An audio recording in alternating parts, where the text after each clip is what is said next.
လို့ရဲ့မိဘဝလေးထုံးလိုက်မယ်သစ္စာတရားကိုရည်စုလို့ရဲ့မိဘအပြန်လေးထုံးမဲ့ကိုယ်မောင်ချစ်ကိုရည်စုလို့ရဲ့မိဘအနီးလေးထုံးလိုက်မယ်ဒီလိုမျိုးတရင်ကျော်လာပြီးညမှာစီမီထုံးနေတဲ့ပုံမိဘကြိုက်တဲ့ပုံဘယ်လိုလုပ်ရလဲလာမိကြလို့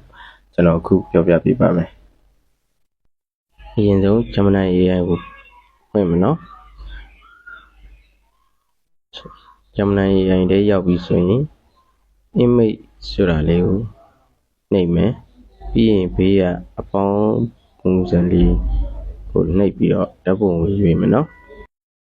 ပြီးရင်တော့ကျွန်တော် comment မှာချထားပေးတဲ့ prompt ကို copy ကူးပြီးတော့ဒီမှာထည့်လိုက်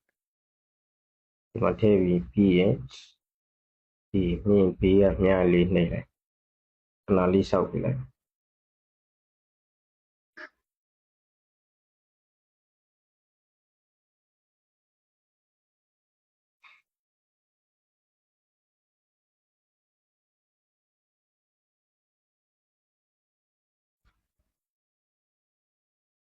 sure here is the image ဟုတ်ပြီဒီမှာသူထုတ်ပေးလိုက်တဲ့ပုံလေးကျွန်တော်ထည့်လိုက်တဲ့ဓာတ်ပုံက